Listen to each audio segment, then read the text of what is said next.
everyone, welcome to the Digital Ventures India's first personalized online learning platform for self learners। और आज का जो topic हमारा यहाँ पर बनेगा आज के इस वीडियो में वो रहेगा लॉ ऑफ इलास्टिसिटी।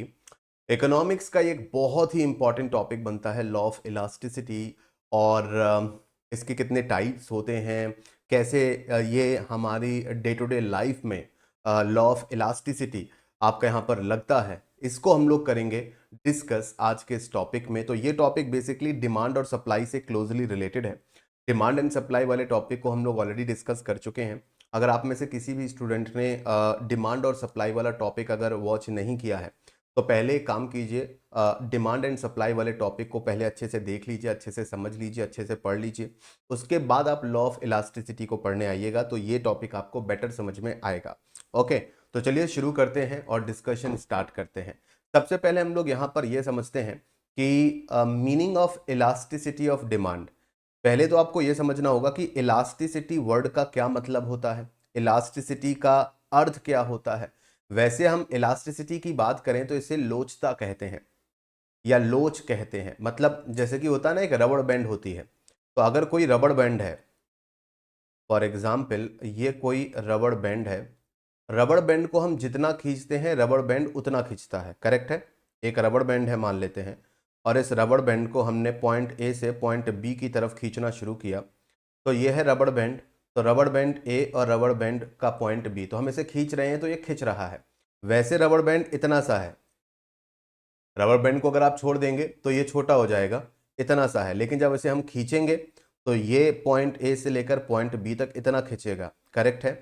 तो यहां पर हम ये कह सकते हैं कि ये रबड़ बैंड की लोचता है, या ये रबड़ बैंड इतना इलास्टिक हो सकता है।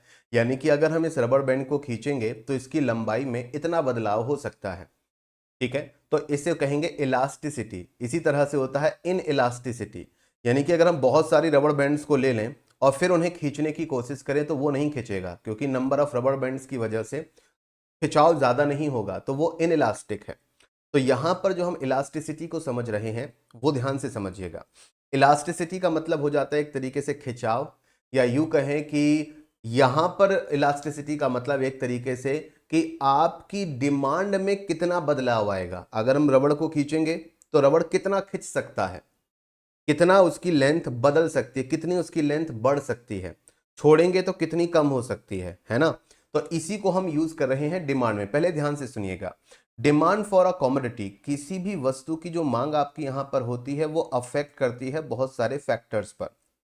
आप किसी भी वस्तु की डिमांड कर लीजिए, वो कई सारी चीजों पर उसकी डिमांड मैटर करती है। जैसे कि अगर हम बात करें प्राइस, कि उस वस्तु की कीमत क्या है। अगर उसकी कीमत बहुत ज्यादा है तो ज्यादा लोग डिमांड नहीं करेंगे, वही लोग डिमांड करेंगे जो उतनी कीमत पे कर सकते हो। जैसे कि आईफोन, अब आईफोन तो वैसे सबको ही खरीदना चाहता है, लेकिन आईफोन की अगर हम बात करें तो नॉर्मल एंड्रॉयड फोन्स के मुकाबले जो आईफोन है उसकी कीमत बहुत ज्यादा है। तो जिनके पास पैसा है वही लोग आईफोन अफोर्ड कर सकते हैं। तो देखिए, किसी भी प्रोडक्ट की जो डिमांड है, अगर उसका प्राइस अफोर्डेबल है तो लोग उसे खरीदते हैं, उसकी मांग बढ़ती है। अगर उसका प्राइस बहुत ज्यादा है तो कम लोग उसकी डिमांड करते हैं। तो मैं ये कह सकता हूं कि अगर किसी चीज या किसी कमोडिटी का प्राइस बहुत ज्यादा है तो उसकी डिमांड कम होगी, क्योंकि प्राइस ज्यादा है। लेकिन अगर उसका प्राइस कम है, अफोर्डेबल है, तो उसकी डिमांड क्या होगी, ज्यादा होगी। तो किसी भी वस्तु की डिमांड कई सारे फैक्टर्स पर निर्भर करती है, जिसमें से कीमत एक हो गई। प्राइस ऑफ रिलेटेड गुड्स, उससे रिलेटेड जो दूसरी वस्तुएं हैं उनका प्राइस क्या है ना। जैसे कि फॉर एग्जांपल जो सब्स्टिट्यूट गुड्स हैं, कि अगर हम ओप्पो का फोन लेने जा रहे हैं तो हम ये भी देखें कि वीवो के फोन की प्राइस कितना है, रियलमी का प्राइस कितना है, सैमसंग का प्राइस कितना है। तो हम दूसरे प्रोडक्ट्स को भी देखेंगे। अगर हमें कम कीमत पर वैसा ही फोन मिल रहा है तो हो सकता है हम वो परचेज कर लेंगे। तो ऐसे में क्या होगा कि आपके इस प्रोडक्ट की डिमांड कम होगी, क्योंकि उससे रिलेटेड जो दूसरे प्रोडक्ट्स हैं या उसका जो सब्स्टिट्यूट प्रोडक्ट है वो लोगों को ज्यादा अफोर्डेबल प्राइस पर मिल रहा है। बायर की इनकम क्या है, आपकी इनकम क्या है, इस बात से निर्भर होता है कि आप क्या क्या चीजों की डिमांड करेंगे। अगर किसी की इनकम बहुत कम है तो वो बहुत ज्यादा डिमांड नहीं कर पाएगा। अगर किसी की इनकम बहुत ज्यादा है, अच्छा खासा अर्न करता है, तो उसकी डिमांड भी ज्यादा होगी, वो ज्यादा वस्तुएं ज्यादा सर्विसेज परचेज कर सकता है। हर कोई पिज्जा खा नहीं सकता। अगर हम बात करें एक बैगर की, एक बैगर दिन में मुश्किल से 50 या 100 रुपए भीख मांग कर कमाता है, तो क्या वो बेगर जिसकी दिन की इनकम 50 या 100 रुपए है वो 500 रुपए का पिज्जा अफोर्ड कर सकता है? Answer is no. तो जिसकी इनकम बहुत कम है तो उसकी डिमांड भी बहुत कम होती है, क्योंकि उसके पास उसे खरीदने के लिए पैसे नहीं होते। जिसकी इनकम ज्यादा होती है उसकी डिमांड भी ज्यादा होती है। तो किसी भी वस्तु की डिमांड इस बात पर भी निर्भर करती है कि उसे खरीदने वाले की इनकम कितनी है ना। उस वस्तु का टेस्ट कैसा है, लोग क्या प्रेफरेंस करते हैं, आप किस ब्रांड की चीजें खरीदते हैं, तो आपकी प्रेफरेंसेस पर्टिकुलर ब्रांड भी हो सकता है। तो इन सारी चीजों पर मैटर करता है, किसी भी वस्तु की डिमांड इन सारी चीजों से मैटर करती है। Elasticity means degree of response होता है। इलास्टिसिटी का मतलब तो मैंने आपको बताया रबड़ बैंड वाले एग्जाम्पल से कि रबड़ कितनी खिंच रही है, छोड़ने पर कितनी सिकुड़ रही है। जब हमने उस पर फोर्स लगाया तो वो खिंच गई, कितनी लंबी उसकी लेंथ आई, वो हो गया उसका कि भाई उसका खिंचाव कहां तक जा सकता है, छोड़ने पर वो कहां तक सिकुड़ सकती है। तो यहां पर इलास्टिसिटी का मतलब है कि अगर किसी चीज का दाम बढ़ जाए या घट जाए तो आपकी डिमांड में कितना परिवर्तन हो सकता है। डिग्री ऑफ रिस्पॉन्स, अगर कोई चीज 10% महंगी हो जाए तो आप अगर उस वस्तु को खरीदने वाले थे, उसकी डिमांड करने वाले थे, तो अगर 10% वो चीज महंगी हो गई तो आप अपनी डिमांड कितनी कम करोगे। अगर कोई चीज 10% सस्ती हो गई तो आप उस वस्तु की डिमांड कितनी बढ़ा दोगे, आपका रिस्पॉन्स क्या होगा। समझाता हूं। Demand for a commodity response, किसी भी वस्तु की मांग रिस्पॉन्ड करती है टू चेंज अ प्राइस, जब उसकी कीमत बदलती है तब। प्राइस ऑफ रिलेटेड गुड्स, उससे रिलेटेड जो वस्तुएं हैं अगर उनका प्राइस कम या ज्यादा होता है, या फिर उस पर्सन की इनकम कम या ज्यादा होती है, तो उसके हिसाब से उस वस्तु के द्वारा, उस व्यक्ति के द्वारा जो वस्तुएं खरीदी जाती हैं उसकी डिमांड भी कम ज्यादा होती है। अगर वस्तु का प्राइस या वस्तु से रिलेटेड सब्स्टिट्यूट गुड्स का प्राइस या उस व्यक्ति की इनकम घटती है या बढ़ती है, तो उसके द्वारा मांगी जाने वाली वस्तुएं, उसके द्वारा डिमांड की जाने वाली कमोडिटीज में कितना बदलाव होता है, ये इलास्टिसिटी से हम लोग समझते हैं। So we have 3 dimensions of elasticity of demand. मांग की लोचता हिंदी में कहते हैं, इलास्टिसिटी ऑफ डिमांड को हिंदी में कहते हैं मांग की लोचता। तो इसके टोटल 3 डायमेंशंस आपके यहां पर बनते हैं, 3 dimensions of elasticity of demand. पहला डायमेंशन ये है कि किसी भी पर्टिकुलर वस्तु का प्राइस अगर घटता या बढ़ता है तो उसकी इलास्टिसिटी ऑफ डिमांड में क्या फर्क आएगा। ठीक है, कोई भी पर्टिकुलर प्रोडक्ट उठाकर देख लीजिए, for example price elasticity of demand, तो वो हम लोग समझते हैं। Price elasticity of demand means degree of responsiveness of demand, कि आपकी डिमांड में कितना बदलाव हो सकता है किसी भी पर्टिकुलर वस्तु की मांग में अगर उस वस्तु का प्राइस चेंज हो जाए। For example, if demand for a commodity, अगर किसी वस्तु की जो मांग है, ये वाली लाइन बाद में पढ़िएगा, पहले यहां आइए। अगर किसी वस्तु का प्राइस 5% गिरता है, अगर कोई वस्तु पहले 100 रुपए की मिलती थी और अब मार्केट जाने पर वो आपको 95 रुपए में मिल रही है, क्योंकि 5% उसका प्राइस कम हो गया, तो आपको थोड़ा सा सस्ती मिल रही है ना वस्तु। तो अगर किसी वस्तु का प्राइस 5% गिरता है तो उस वस्तु की जो डिमांड है वो 10% बढ़ जाती है। बात समझ में आ रही है? 5% प्राइस गिरा तो आपकी डिमांड 10% बढ़ गई, तो आपका रिस्पॉन्स क्या है? अरे अरे अरे, वस्तु बहुत सस्ती हो गई, थोड़ा और खरीद लेते हैं। तो पहले जो लोग 100 रुपए की वस्तु 5 लोग खरीदने वाले थे, या 5 किलो आप खरीदने वाले थे, मान लेते हैं कि ये किलोग्राम में मिलती है, तो हो सकता है अब आप इसको यहां पर 5.5 किलोग्राम या 6 किलोग्राम खरीद लें, क्योंकि वस्तु पहले के मुकाबले सस्ती हो गई है। तो वस्तु 5% सस्ती हुई तो डिमांड 10% बढ़ गई। यह है price elasticity of demand.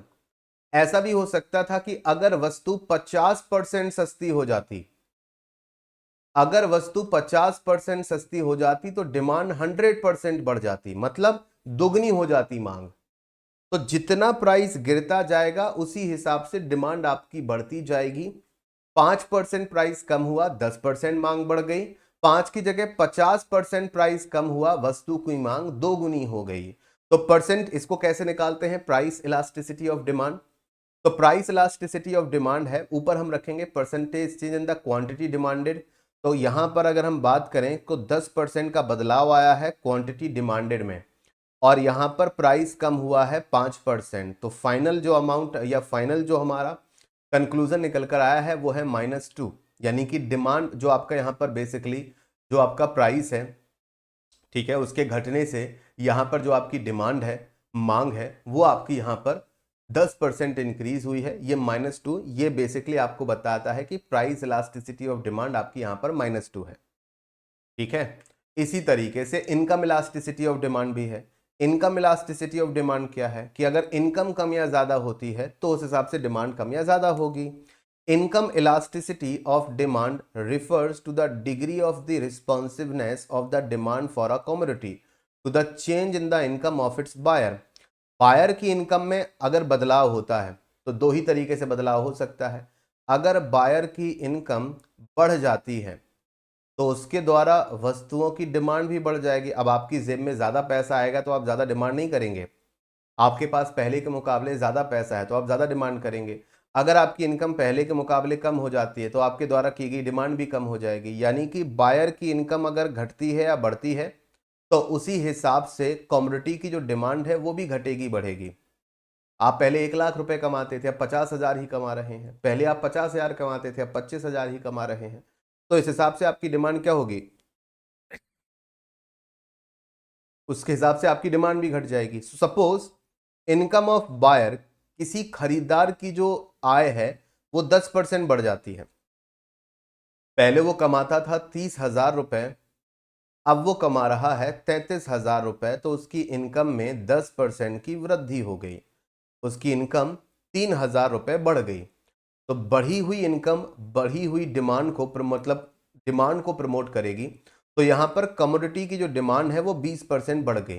Then the income elasticity demand, इसको हम लोग यहां पर निकालेंगे। ठीक है, तो अगर उसकी इनकम 10% बढ़ी तो डिमांड 20% बढ़ गई।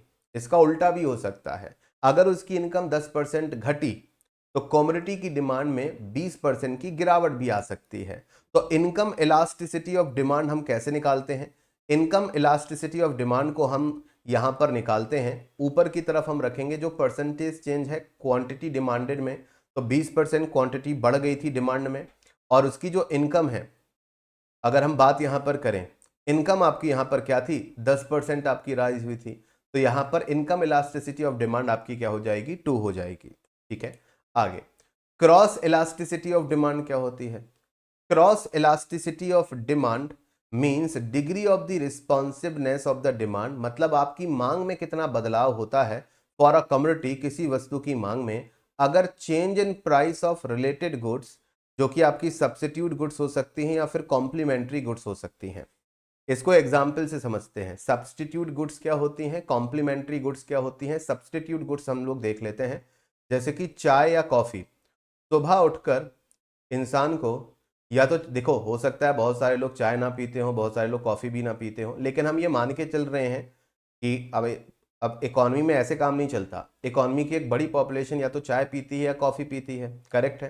तो अगर हम मान लेते हैं कि चाय और कॉफी, अगर कॉफी का प्राइस बढ़ जाता है तो बहुत सारे लोग कॉफी से चाय में शिफ्ट कर जाते हैं, क्योंकि सुबह सुबह में कोई ना कोई हॉट बेवरेज तो चाहिए, या तो उन्हें चाय पीनी या कॉफी। अगर कॉफी का दाम तेजी से बढ़ता है तो बहुत सारे लोग चाय में शिफ्ट हो जाएंगे। तो यहाँ पर चाय और कॉफी एक दूसरे के सब्स्टिट्यूट प्रोडक्ट्स हैं। इसी तरह से कोका कोला, कोक, ठीक है, कोक आप ले लीजिए और पेप्सी ले लीजिए, तो कोक और पेप्सी भी एक दूसरे के क्या हैं, सब्स्टिट्यूट प्रोडक्ट हैं। कॉम्प्लीमेंट्री गुड्स क्या होती हैं, कॉम्प्लीमेंट्री गुड्स होती हैं जैसे कि आपने कार खरीदी तो आपको पेट्रोल भी भरवाना पड़ेगा। ठीक है, जैसे आपने मोबाइल फोन खरीदा तो आपको उसके लिए रिचार्ज भी कराना पड़ेगा, ये कॉम्प्लीमेंट्री है। बिना उस कॉम्प्लीमेंट्री गुड के आप फर्स्ट प्रोडक्ट को यूज नहीं कर पाएंगे। तो suppose the demand of commodity rises by 10%, अगर किसी प्रोडक्ट का दाम 10% बढ़ता है due to 5% rise in price of its substitute good, क्योंकि उसके सब्स्टिट्यूट गुड का जो प्राइस है वो 5% बढ़ गया। तो ये केस है कि अगर मान लेते हैं कि कॉफी का प्राइस 5% बढ़ गया, कॉफी का प्राइस 5% बढ़ गया, तो बहुत सारे लोग ऐसे होंगे जिन्हें अब कॉफी महंगी लगेगी क्योंकि उसका दाम 5% बढ़ गया। तो ऐसे में क्या होगा कि चाय की जो डिमांड है, चाय कॉफी का सब्स्टिट्यूट प्रोडक्ट है, तो चाय की डिमांड में 10% बढ़ोतरी हो जाएगी, क्योंकि 10% लोग क्या करेंगे, कॉफी पीना छोड़ देंगे। बात समझ में आ रही है? Suppose the demand of a commodity rises by 10%, तो यहां पर कॉफी का जो दाम है वो 10% बढ़ गया। कॉफी का दाम 10%, sorry sorry sorry sorry sorry, यहां पर जो चाय की डिमांड है वो 10% बढ़ी है। सॉरी सॉरी, डिमांड लिखा हुआ है उस पर। हाँ, मैं फिर से समझा देता हूं, फिर से डिस्कस कर लेते हैं। ठीक है, demand for a commodity rises by 10%, एक वस्तु की जो मांग है वो 10% बढ़ जाती है due to 5% rise in price of its substitute good. तो कॉफी का जो दाम है वो 5% बढ़ गया। कॉफी चाय का सब्सटीट्यूट प्रोडक्ट है, तो कॉफी का दाम 5% बढ़ने की वजह से चाय की डिमांड में 10% बढ़ोतरी हुई, क्योंकि बहुत सारे लोगों ने कॉफी छोड़कर चाय पीना आपका यहां पर क्या कर दिया है, शुरू कर दिया है। तो कॉफी के जो पहले 10% कंज्यूमर थे अब वो चाय में शिफ्ट हो चुके हैं। इसी वजह से चाय की जो डिमांड है वो 10% बढ़ गई, क्योंकि कॉफी का दाम 5% आपका क्या हुआ, बढ़ गया। समझ आ गई मेरी बात? समझ आ गई मेरी बात? तो क्रॉस इलास्टिसिटी ऑफ डिमांड को कैसे कैलकुलेट करते हैं, ऊपर की तरफ रखेंगे percentage change in quantity demanded. तो जो क्वांटिटी डिमांड की गई है उसमें क्या परसेंटेज चेंज आया है, तो परसेंटेज बदला है 10%, और प्राइस उससे रिलेटेड या सब्सटीट्यूट प्रोडक्ट का कितना बदला है, 5% प्राइस बढ़ा, तो 10% डिमांड बढ़ गई चाय की। तो यहां पर क्रॉस इलास्टिसिटी निकल कर आएगी 2। बात समझ में आ गई? बात समझ में आ गई सभी को? देन से यस कि हाँ सर, यहाँ तक तो बात समझ में आ गई, कोई दिक्कत नहीं, कोई समस्या नहीं। देन से यस कि हाँ सर, क्लियर है।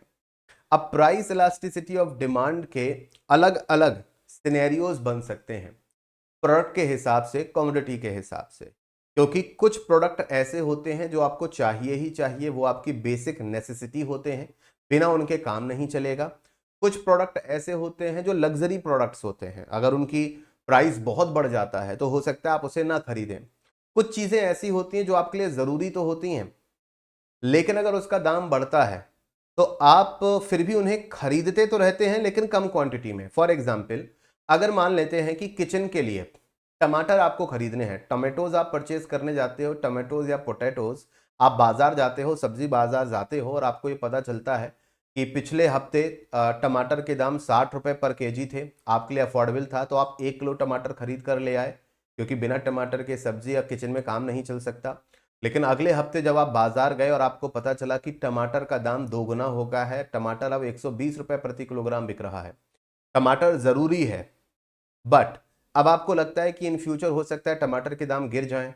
अभी 120 के हिसाब से तो बड़ा महंगा है टमाटर, तो हमें जरूरत तो है, लेकिन फिर हम ये कर सकते हैं कि हम 60 रुपए में हाफ एन केजी, यानी कि आधा किलो टमाटर खरीद लें। यानी कि हम टमाटर खरीदेंगे तो, लेकिन उस क्वांटिटी में नहीं खरीदेंगे जिस क्वांटिटी में पहले खरीदते थे। डिमांड तो वैसे 1 किलो की ही है, लेकिन अभी अपनी हम डिमांड को थोड़ा सा कम करेंगे, सब्जी में थोड़ा कम टमाटर डालेंगे, लेकिन खरीद कर आएंगे। तो हम ये कहेंगे कि हाँ, दाम तो बढ़ा, लेकिन डिमांड पूरी तरह से नहीं गिरी। डिमांड अभी भी है, लेकिन पूरी तरह से कम नहीं हुई, या डिमांड जीरो नहीं हुई। लेकिन अगर उसी की जगह हम बात करें पानी की, वाटर, तो अगर आपको एक हफ्ते के लिए एक वाटर कैनन आपको चाहिए ही चाहिए, 1 गैलन वाटर आपको चाहिए। मान लेते हैं कि ये जो वाटर कैन है ये 15 लीटर की वाटर कैन है, और आपको एक हफ्ते में लगभग खाने पीने सब मिलाकर आपको 15 लीटर पानी लगता ही लगता है। 15 लीटर की ये वाटर कैन मान लेते हैं आती थी 100 रुपए में। फॉर एग्जाम्पल, मान लेते हैं 15 लीटर की ये पानी की जो कैन है, मिनरल वाटर की कैन है, वो 100 रुपए में आती थी, और आपको एक हफ्ते में 15 लीटर पानी लगता ही लगता है, इससे कम नहीं। अब मान लेते हैं कि ये जो वाटर कैन है, अब मान लेते हैं कि ये एक वाटर कैन की कीमत हो गई है 150 रुपए। तो क्या आप ये करोगे कि इस वाटर कैन को आधा कर दोगे कि 15 लीटर नहीं, मैं 7 लीटर में काम चला लूंगा, है ना? तो ये पॉसिबल नहीं है, क्योंकि बिना पानी के इंसान जी नहीं सकता। पानी तो चाहिए ही चाहिए, तो क्योंकि पानी आपकी बेसिक नेसेसिटी है। 15 लीटर से 14 लीटर तो शायद आप कर लो, लेकिन 15 लीटर से 7 लीटर नहीं कर सकते। टमाटर तो आप 1 किलो से आधा किलो शायद जैसे तैसे चला भी लो, लेकिन बिना पानी के जीवन नहीं जिया जा सकता, है ना?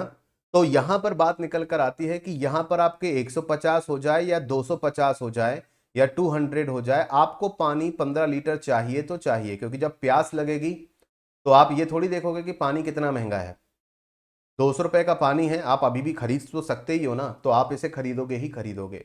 तो यहां पर परफेक्टली इनइलास्टिक डिमांड वो होती है जिसके प्राइस में कितना भी बदलाव आ जाए, प्राइस चाहे बढ़ जाए चाहे प्राइस घट जाए, डिमांड उतनी ही रहेगी। अगर ये वाटर कैन का प्राइस घटकर ₹50 हो जाए तो क्या आप चार चार वाटर कैन खरीद के रख लोगे? अरे भाई, चार की क्या जरूरत है, हमें एक हफ्ते में 15 लीटर पानी ही लगता है, ठीक है, तो हमें 15 लीटर ही चाहिए। हम तो 50 लीटर पानी खरीद के करेंगे क्या? बाकी का पानी खराब हो जाएगा। तो भले ही उसका प्राइस गिर जाए और भले ही उसका प्राइस बढ़ जाए, डिमांड इनइलास्टिक रहती है, डिमांड फिक्स रहती है, ना तो डिमांड घटती है ना डिमांड बढ़ती है, प्राइस चाहे घटे प्राइस चाहे बढ़े। बात समझ में आ रही है? ठीक है। So demand for a commodity, demand for a commodity, किसी भी वस्तु की जो डिमांड है उसे हम परफेक्टली इनइलास्टिक बोलते हैं when quantity demanded does not change. मतलब कि जो डिमांड की गई क्वांटिटी है उसमें कोई बदलाव नहीं होता है एट ऑल इन रिस्पॉन्स, चाहे उसका प्राइस कम हो चाहे उसका प्राइस बढ़े, डिमांड हमेशा उतनी ही रहेगी। 15 लीटर 16 लीटर पानी आपको चाहिए ही चाहिए, तो फिर वो आपको चाहिए ही चाहिए, पानी की कीमत चाहे घटे चाहे पानी की कीमत बढ़े। तो ये है परफेक्टली इनइलास्टिक डिमांड। बात समझ में आ गई? तो ऐसी बहुत सारी चीजें हैं जो परफेक्टली इनइलास्टिक होती हैं, जैसे कि किचन में यूज होने वाला सॉल्ट। मान लेते हैं कि आप एक महीने में 1 किलोग्राम नमक खाते हैं, मान लेते हैं आप एक महीने में 1 किलोग्राम नमक खा जाते हैं, मतलब अपने डिफरेंट डिफरेंट यूजेस में 1 किलोग्राम नमक की कीमत मान लेते हैं ₹40 है। अगर नमक दोगुना भी हो जाए तो भी आपको खाने में नमक तो चाहिए, बिना नमक के खाने में स्वाद नहीं आएगा, ठीक है। और अगर नमक की कीमत आधी हो जाए, ₹20 हो जाए, तब भी आप 1 किलो नमक ही खाएंगे, क्योंकि नमक एक ऐसी चीज है, ना तो आप इसे बहुत ज्यादा खा सकते हैं ना आप इसे बहुत कम खा सकते हैं, जितनी जरूरत है आप उतना ही खाएंगे। अगर एक महीने में 1 किलोग्राम नमक ही आपके घर में इस्तेमाल होता है तो ना आप बहुत ज्यादा यूज कर लेंगे ना बहुत कम यूज कर लेंगे, नमक उतना ही रहेगा, चाहे वो घटे या बढ़े। तो जैसे अगर हम बात कर रहे हैं वाटर कैन की, तो दो मान लेते हैं कि आपको 20 लीटर की वाटर कैन लगती है एक हफ्ते में, 20 लीटर की वाटर कैन आपको लगती है एक हफ्ते में, तो वो आप एक हफ्ते की 20 लीटर ही कैन मंगवाओगे, भले ही वो ₹10 की मिले, ₹15 की मिले या ₹20 की मिले। अगर आप एक महीने में 2 किलोग्राम नमक का इस्तेमाल करते हैं तो भले ही नमक का दाम ₹10 हो, ₹15 हो, ₹20 हो, डिमांड हमेशा फिक्स ही रहेगी। तो आप यहां पर इसका कर्व देखेंगे तो इसका कर्व आपका वर्टिकल फॉर्म में रहेगा। डिमांड आपकी 2 किलोग्राम की है, हम यहाँ पर सॉल्ट का एग्जाम्पल ले लेते हैं। तो दिमाग यहाँ पर डिमांड सॉल्ट की है कि हमें एक महीने में 2 किलोग्राम नमक ही चाहिए, तो भले ही नमक हमें ₹10 में मिले, ₹15 में मिले या ₹20 में मिले या ₹200 में मिले, तो भी डिमांड आपकी कितनी रहेगी? 2 किलोग्राम ही रहेगी। यह है परफेक्टली इनइलास्टिक डिमांड। अब हम आगे बात कर लेते हैं लेस देन अ यूनिट, एक से कम, इलास्टिक डिमांड। तो ये डिमांड आपकी यहां पर इलास्टिक है, मतलब इस डिमांड में चेंज हो सकता है। अगर कमोडिटी का प्राइस बढ़ा या घटा तो डिमांड में भी बदलाव हो सकता है, बट लेस देन 1, जिसको हम कह सकते हैं थोड़ा सा बदलाव। The demand of a commodity is called less than a unit elastic और relatively inelastic इसको बोलते हैं when the percentage change in quantity demanded is less than the percentage change in the price of the commodity। अगर किसी चीज का जो दाम है, अगर किसी चीज का जो दाम है वो 10% बढ़ता है, अगर किसी चीज का जो दाम है, प्राइस है, अगर वो 10% बढ़ जाता है, when the percentage change in quantity demanded is less than the percentage change in the price। तो परसेंटेज चेंज इन प्राइस है 10%, तो percentage change in price of the commodity 10% आपका यहां पर हुआ, लेकिन उसके मुकाबले उसकी जो डिमांड है उसमें उतना बदलाव नहीं हुआ कि अगर प्राइस 10% बढ़ा है तो डिमांड 5% ही घटी है, 10% नहीं घटी। समझ आ रही मेरी बात? अगर किसी कमोडिटी का दाम 10% बढ़ गया तो फिर आप उसकी डिमांड भी 10% कम कर दो, नहीं, वहां पर जो प्राइस में जो बदलाव हुआ है, प्राइस में जो बदलाव हुआ है, प्राइस 10% बढ़ा है, लेकिन डिमांड 10% नहीं घटेगी, डिमांड 10% से कम घटेगी, 5%, 6%।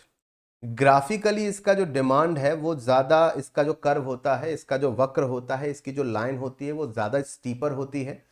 The demand for a necessary good, जैसे कि मेडिसिन हो गई और फूड आइटम्स हो गए, ये जो आपके यहाँ पर होते हैं वो आपके क्या होते हैं, वो आपके less than a unit elastic demand में आते हैं। मैं मिल्क का एग्जाम्पल ले लेता हूं। मिल्क एक नेसेसरी प्रोडक्ट है, मिल्क आपके लिए जरूरी है, आंसर इज यस। क्या मिल्क के बिना जीवन नहीं चल सकता? आंसर चल सकता है, लेकिन मिल्क क्या है, जरूरी है। ठीक है, तो ऐसे में अगर मिल्क के प्राइजेस बढ़ते हैं तो हम हो सकता है कि डिमांड थोड़ी कम कर दें, लेकिन डिमांड हम तब भी करेंगे। मान लेते हैं कि हम 4 लीटर दूध खरीदते हैं, तो 4 लीटर दूध खरीदते हैं जब दूध की कीमत है 10 रुपए। एग्जाम्पल है ये, एग्जाम्पल है, इसको 10 की जगह 100 भी कर सकते हो। 4 लीटर दूध हम खरीदते हैं जब दूध की कीमत है, मान लेते हैं 10 रुपए। आज से 20 साल पहले होता होता होगा, या 25 साल पहले शायद 10 रुपए लीटर बिकता होगा दूध। लेकिन अगर दूध की कीमतें बढ़ा दी, डबल कर दी, फॉर एग्जाम्पल दूध पहले आपको 4 लीटर दूध 100 रुपए में मिलता था, और अब 4 लीटर, अब आपका मतलब पर लीटर के हिसाब से, तो ये आपका हो गया 100 रुपी पर लीटर मिल्क। तो आप 4 लीटर खरीदते थे, अब उन्होंने क्या कर दिया, दोगुना कर दिया प्राइस। प्राइस हो गया अब 200 रुपए पर लीटर। तो दूध जरूरी तो है, लेकिन डिमांड थोड़ी सी कम की जा सकती है। पानी थोड़ी है जिसके बिना जीवन नहीं चल सकता, दूध थोड़ा सा कम यूज कर लेंगे। टमाटर 100 रुपए किलोग्राम बिक रहा था, तो हम 1 किलो टमाटर खरीद रहे थे, टमाटर हो गया 200 रुपए किलो। तो टमाटर जरूरी तो है, लेकिन उसके बिना जीवन चल सकता है, करेक्ट, उसके बिना लाइफ आगे बढ़ सकती है। तो हम 200 रुपए प्रति किलोग्राम टमाटर 1 किलो खरीदने के बजाय आधा किलो खरीद लेंगे, कि चलो थोड़ा खरीद लेते हैं, थोड़ा थोड़ा सब्जियों में डाला जाएगा। तो यहां पर अगर वस्तु की कीमत 10% बढ़ी है तो डिमांड 10% नहीं घटेगी, डिमांड 10% से कम घटेगी। अगर वस्तु की कीमत 20% बढ़ी है तो डिमांड 20% नहीं घटेगी, 10% घट सकती है। यानी कि जितना प्राइस बढ़ेगा in terms of percentage, demand उतनी नहीं गिरेगी, डिमांड उससे कम गिरेगी। कुछ बात समझ में आ रही है? डिमांड उससे कम गिरेगी, बात समझ में आ रही है? तो इसका जो पे ऑफ ग्राफ, मतलब यूं कहें कि इसका जो कर्व आपका यहां पर बनता है वो आपके सामने है। तो इसका कर्व कैसे बनता है कि आप देख सकते हैं कि क्वांटिटी डिमांडेड, कोई भी प्रोडक्ट ले लीजिए, फॉर एग्जांपल हम टमाटर का एग्जांपल ले सकते हैं। तो टमाटर की अगर हम लोग बात करें, टोमेटोज की अगर हम लोग बात करें, तो टोमेटोज पहले कितने मिल रहे थे, ये क्या है, क्वांटिटी। तो पहले हम 6 किलोग्राम क्वांटिटी, 4 किलोग्राम क्वांटिटी, पहले हम 4 किलो टमाटर खरीद रहे थे जब टमाटर का दाम था 10 रुपए। टमाटर का दाम था आपका 10 रुपए, तो हम 4 किलोग्राम टमाटर खरीद रहे थे। अब टमाटर का दाम हो गया 20 रुपए, तो 20 रुपए टमाटर का दाम होने पर, यानी कि टमाटर का दाम हो गया 2 गुना। तो हमने यहाँ पर क्वांटिटी डिमांडेड क्या कर दी, कम कर दी। तो 4 से घटकर ये हो गया 3, 4 से घट के हो गया 3। अगर यहाँ पर ये पहुंच जाता है 30 रुपए प्रति किलोग्राम टमाटर, तो यहाँ पर ये हो जाएगा कि क्वांटिटी और घटा के 2 कर देंगे। तो इस तरीके से डिमांड का जो कर्व बनेगा ये रहा, ये बिल्कुल स्टीप कर्व बना है। ये लाइन आप ध्यान से देखेंगे तो आपको दिखेगा कि ये बहुत ही स्टीप कर्व आपका यहाँ पर बनता है। आगे है unit elastic demand. Unit elastic मतलब कि प्राइस में जितना चेंज होगा उतना ही डिमांड में चेंज हो जाएगा। प्राइस अगर 10% बढ़ा है तो डिमांड आपकी 10% गिर जाएगी। सिंपल सी बात। When the percentage change in quantity demanded of a commodity equals the percentage change in the price, तो जब प्राइस में बदलाव जितना होगा डिमांड में भी उतना ही बदलाव हो जाएगा। प्राइस जितना परसेंटेज घटेगा या बढ़ेगा, डिमांड भी उतनी परसेंटेज घटेगी या बढ़ेगी।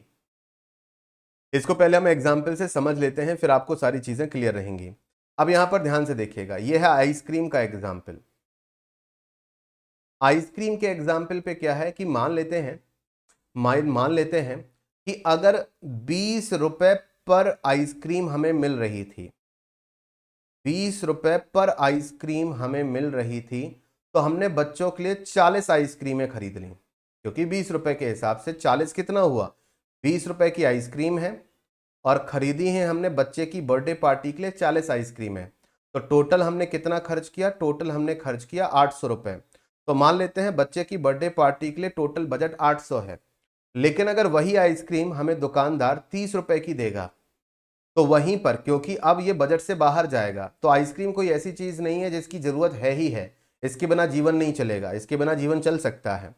ठीक है, ये कोई एक फूड प्रोडक्ट है जो कि आपका ऑप्शनल है, खाना है नहीं खाना है। 30 रुपए आप करोगे तो हम क्वांटिटी आधी कर देंगे। तो ऐसे में क्या किया कि जब 20 रुपए एक आइसक्रीम का प्राइस था तो हम डिमांड कर रहे थे 40 की, लेकिन तो इसमें हम क्या करने वाले थे कि हर बच्चे को 2 आइसक्रीम देने वाले थे फॉर एग्जाम्पल। लेकिन हमने देखा कि यार आइसक्रीम का दाम 20 नहीं 30 रुपए है, महंगी है, तो एक काम करेंगे कि हर बच्चे को एक एक आइसक्रीम दे देंगे।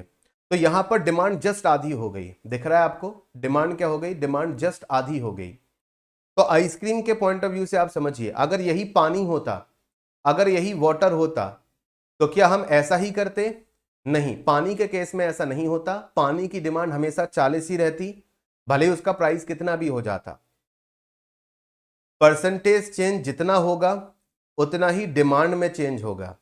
तो जब यहां पर है क्वांटिटी डिमांडेड, हम 80 क्वांटिटी भी खरीद सकते हैं अगर हमें 5 रुपए में आइसक्रीम मिल जाती।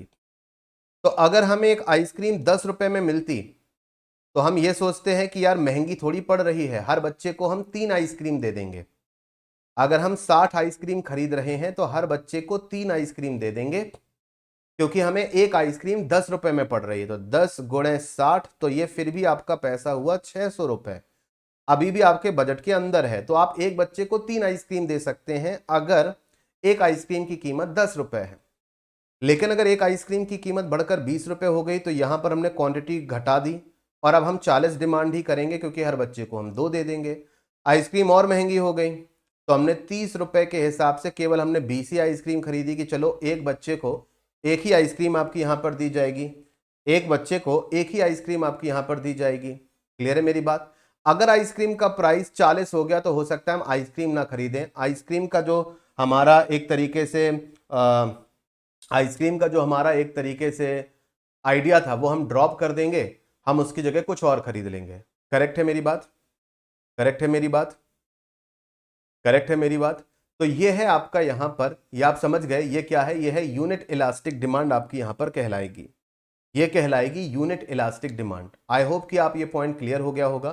तो यहां पर जो डिमांड कर्व आपका बनता है वो रेक्टेंगुलर हाइपरबोला आपका यहां पर बनता है। क्वेश्चन पूछा जाता है कि यूनिट इलास्टिक डिमांड का कर्व कैसा बनता है, तो डिमांड यहां से लेकर आप यहां तक का देखिएगा, इसकी डिमांड का कर्व कैसा बनेगा।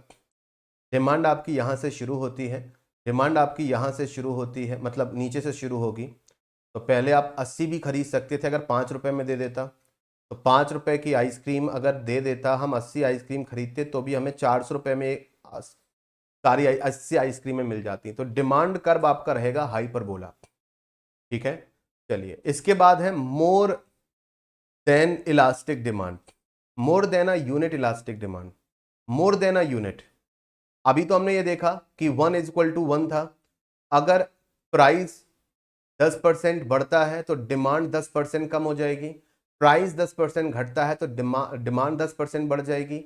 लेकिन यहां पर है more than a unit elastic demand, यानी कि मोर देन अ यूनिट, अगर प्राइस 10% बढ़ता है तो डिमांड 10 नहीं 20% घट जाएगी, क्योंकि ये लग्जरी और अननेसेसरी आइटम्स पर ये लागू होता है।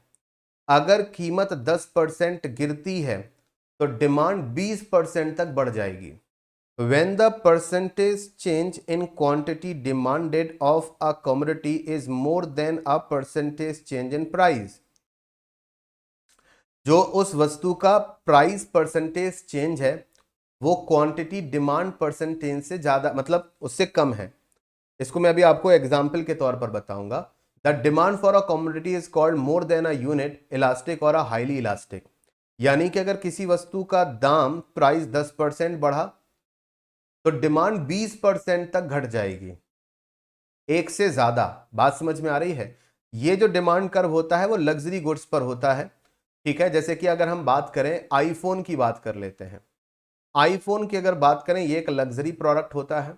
अगर आईफोन की कीमतें 20% बढ़ जाएंगी तो क्या डिमांड 20% ही घटेगी? आंसर इज नो, डिमांड 40% तक गिर सकती है। यानी कि इसका जो असर 1 = 1 नहीं बल्कि 1 से ज्यादा होता है। आइसक्रीम के केस में तो 1:1 होगा, और पानी के केस में 1:0 होगा। क्योंकि पानी के केस में 1:0 क्यों होगा? क्योंकि प्राइस कितना भी घट जाए या बढ़ जाए, पानी की डिमांड तो उतनी ही रहेगी जितनी है। क्लियर है मेरी बात? तो यहां पर देखिएगा, अगर हम मोबाइल फोन की बात कर लेते हैं तो एक मोबाइल फोन हमें मिलता था फॉर एग्जाम्पल 1 लाख रुपए का। एक मोबाइल फोन हमें मिल रहा था 1 लाख रुपए का, तो हम 400 मोबाइल फोन खरीदने की डिमांड कर रहे थे। 400 की जगह 4 कर लो, कोई फर्क नहीं पड़ता। तो हम 4 मोबाइल फोन, 4 आईफोन खरीदने की बात कर रहे थे। लेकिन अब एक आईफोन की जो कीमत है वो 1.5 लाख रुपए हो गई। तो यहां पर आप देखो कि 4 की जगह अब हम एक ही डिमांड कर रहे हैं। 1 लाख रुपए का एक आईफोन तो 4 खरीद लेंगे, लेकिन 1.5 लाख का एक आईफोन है तो फिर हम डिमांड 3 कम हो गई, बस एक की डिमांड आई है। तो यानी प्राइस 10% बढ़ा तो डिमांड 20% घट गई। ये लग्जरी आइटम में ही हो सकता है, क्योंकि लोगों को लगता है यार ये लग्जरी आइटम है, कोई बेसिक नेसेसिटी तो है नहीं, इसके बिना जीवन जिया जा सकता है, सीधी सी बात है, बाद में खरीद लेंगे जब सस्ता होगा। तो इस वजह से जो डिमांड का कर्व होता है वो इस तरीके से जाएगा, ये स्लाइटली डाउनवर्ड होता है आपका। तो ये हो जाएगा आपका more than a unit elastic demand. अब है perfectly elastic demand. Perfectly elastic demand का मतलब ये होगा कि अगर प्राइस थोड़ा सा भी बढ़ा तो हम नहीं खरीदेंगे। The demand for the commodity is called perfectly elastic when it is demand expands और contracts to any extent without और a very little change in its price. अगर कुछ भी चेंज हुआ या बदलाव हुआ, ठीक है, तो यहां पर जो क्वांटिटी डिमांडेड है वो आपकी यहां पर क्या रहेगी? क्वांटिटी जो आपकी यहां पर डिमांडेड है वो उसी प्राइस पे खरीदा जाएगा, उससे ना तो नीचे ना तो उससे ऊपर।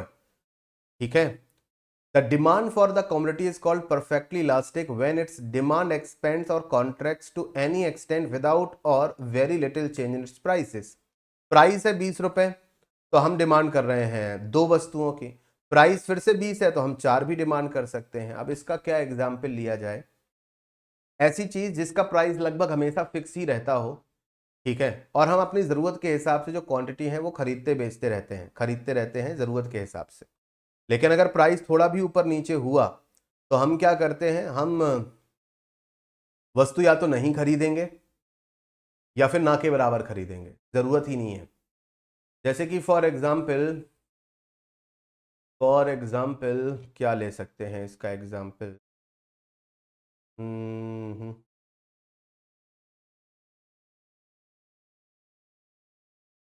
कोई भी आप ऐसा एग्जाम्पल ले लो जो नेसेसरी नहीं है, जो नेसेसरी नहीं है, ठीक है, जो नेसेसरी नहीं है। फॉर एग्जाम्पल आप ऐसे भी समझ सकते हो, लाइक समोसा वगैरह मान लो। अगर अगर आपको पता है कि आपके शहर में 20 रुपए का एक समोसा मिलता है तो आप कितना भी खरीद लो। लेकिन अगर कोई कह दे कि नहीं हम समोसा 25 रुपए का देंगे, तो आप 1 या 2 रुपए ऊपर आने पर भी आप नहीं खरीदोगे। क्यों?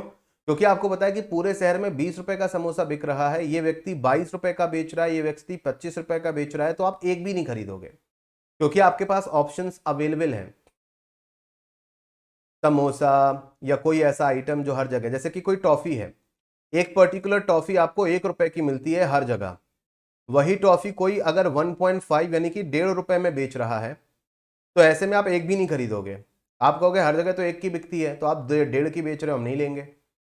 ठीक है, बात समझ में आ गई? क्लियर है मेरी बात? समोसा एक अच्छा एग्जाम्पल हो जाएगा। जब पूरे शहर में समोसा 20 रुपए का बिक रहा है, हर कोई 20 रुपए का बेच रहा है, जरूरत के हिसाब से आप 2 खरीदो 4 खरीदो, फर्क नहीं पड़ता। लेकिन अगर 20 से 21 किया समोसा, तो आपको लगता है 1 रुपए में फालतू क्यों दूंगा, जो हर जगह 20 का बिकता है। तो डिमांड आपकी यहां पर कांस्टेंट रहेगी भाई, जितने आपके खाने हो। प्राइस अगर ऊपर नीचे हुआ तो 20 रुपए है तो डिमांड है, 20 रुपए में बेच रहे हो तो खरीदेंगे। 21 करोगे 25 करोगे, नहीं खरीदेंगे, क्योंकि यहां पर इनइलास्टिक डिमांड है। पर्टिकुलर प्राइस पर डिमांड है, पर्टिकुलर प्राइस ऊपर होने पर आप उसे नहीं परचेस करो। तो आई होप कि आपको ये लॉ ऑफ इलास्टिसिटी समझ में आया होगा। अगर ना समझ में आया हो तो पहले डिमांड एंड सप्लाई वाले टॉपिक को अच्छे से पढ़ लीजिएगा, अच्छे से समझ लीजिएगा। उसको पढ़ने और समझने से आपको ये आइडिया लग जाएगा कि किस तरीके से चीजें काम करती हैं। लॉ ऑफ इलास्टिसिटी कैसे आपका यहाँ पर काम करता है, वहां से आपको क्लियर हो जाएगा। ठीक है, तो फिर आज के लिए फिर इस सेशन में इतना ही, एंड आई होप कि आपको यहाँ पर लॉ ऑफ इलास्टिसिटी समझ में आए।